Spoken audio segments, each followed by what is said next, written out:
Good morning. Thanks so much for getting ready with us. It is Tuesday, June 17th. I'm Tracey McCain. Good catch there, Trace. Yeah, I know. I was like, get the dates going. Yeah. Good morning. I'm Caitlin Francis. We've got meteorologist Jill Gilardi here with us. We're dealing with some issues this morning. Not too bad, but not the best start, right? And then Thursday is going to be a first alert weather day. Yep, and then we got one for Monday too. So Hot. Getting hot. Yes, getting hot in here. Okay, I knew you were going to take it. I know you can't not say that and start singing that song. But anyways, yeah. On a more serious note, Thursday, it's a day. It's going to be very hot, humid, and then there's that risk for severe storms later in the afternoon. And then our first heat wave of the year, very hot feeling air, over 100-degree feels like temperatures. That all kicks in, especially on a Monday. But occasional rain chances today, of course, and tomorrow. So let's get you to First Alert Live radar. We have these scattered showers this morning. Most of it focused to the east. Some downpours, though. We'll give you a first alert down towards, say, New London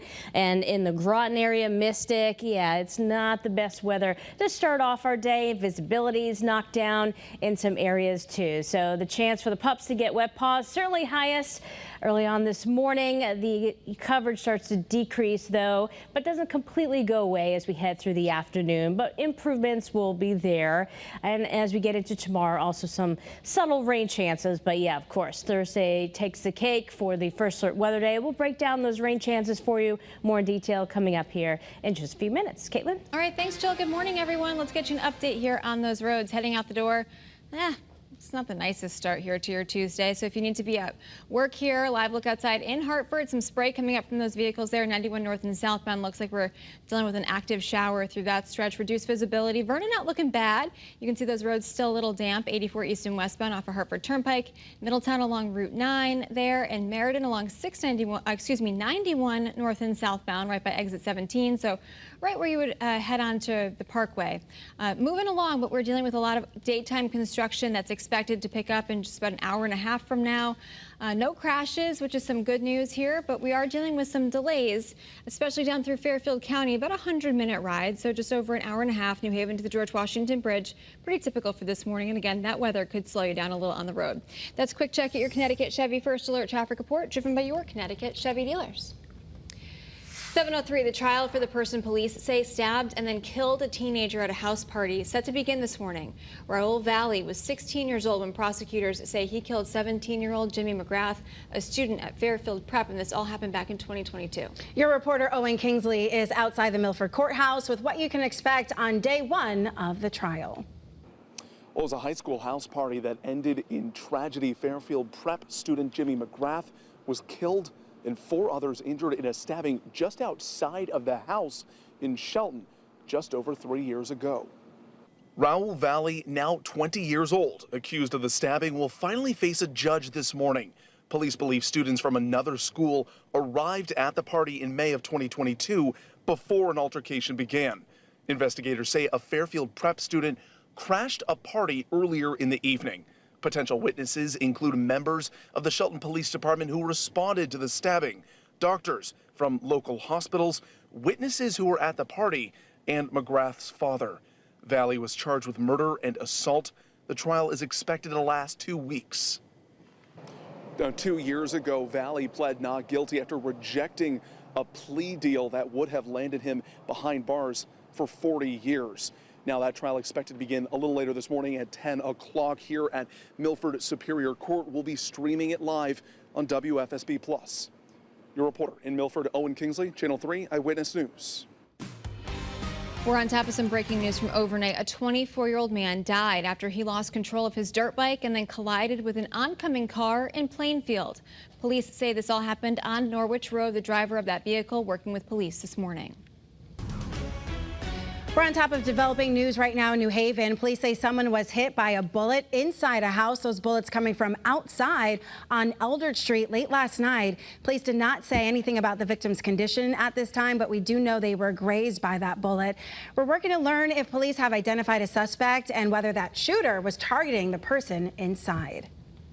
Also breaking news overnight, Russia launching another round of deadly attacks on Ukraine's capital, killing 15 people, including an American citizen. So this morning we're working to learn who that American was and how leaders from our country will be responding. This comes as Ukraine's President Volodymyr Zelensky is expected to meet with world leaders at the G7 summit today. And more developments right now in the Middle East as Israel launches more airstrikes at Iran. And President Trump is warning people to evacuate Iran's capital city. Israel also warning people to leave. Israel says they're attacking Iran's leaders, resource sites, and nuclear scientists to stop them from developing an atomic weapon. And this comes as the president cutting a meeting with U.S. allies short. He left the G7 summit in Canada with the White House saying he did so because of what's happening in the Middle East. However, President Trump posted on social media overnight saying that this has nothing to do with the ceasefire. Well, hundreds of workers in our state calling on the governor to pass a bill that would protect them when they strike. We have a video here of a large protest and counter-protest right outside the governor's mansion. That bill would give striking workers unemployment insurance while striking. Supporters argue it would give them more power against corporations, but opponents argue taxpayers shouldn't be forced to pay when workers choose to strike. The governor has until the end of the month to decide. In Meriden, people continue to show their support for a student who was detained by immigration agents just days before his high school graduation. School officials say those immigration officials have not spoken to them about the detainment of that student or his father. People packed a city council meeting demanding justice. They're looking for city leaders to draft a resolution condemning what happened. Well, right now, new charges against the man accused of shooting 2 lawmakers in Minnesota means he could be facing the death penalty. Now, right now, the suspect is in federal custody after making his first court appearance, facing charges at both the state and federal level. He's due back in court later this month. We're also learning this morning that the suspect went to the homes of other lawmakers on the same night of those shootings. A police officer went to one of those homes for a wellness check after hearing about the shootings. Police say that officer tried to talk to the suspect, believing that he was also an officer, but the suspect did not respond and left the area because more officers arrived. Back here in Connecticut, local lawmakers are prioritizing safety in the wake of that violent tragedy in Minnesota. So police at the state capitol are asking everyone to stay vigilant. They're asking you to call police and speak with your neighbors if you spot something suspicious in your town. The state capitol is monitored around the clock, and there are cameras that cover nearly every inch of the building. 7:08 new this morning. If you live in Simsbury, police are now giving out kits to help prevent overdoses in town. The kit allows someone to test for fentanyl, and they're meant to help prevent those accidental overdoses. You can request a kit by calling the police department, no questions asked. Police say they're doing this because drug overdoses here in Connecticut are on the rise. Happening now in Waterford, town leaders say a local camp could be forced to shut down this summer because they don't have a nurse. They're asking you to help find someone to fill the position. Camp Harkness needs to fill 2 positions in order to stay open this summer. The camp serves people with intellectual and developmental disabilities. And happening today, former President Barack Obama heading here to Connecticut for a forum and discussion. The Connecticut Forum and the Hartford Foundation for Public will host the former president for a discussion at the Bushnell. They work to bring together top thinkers, artists, and cultural icons. That discussion starts tonight at 7:30.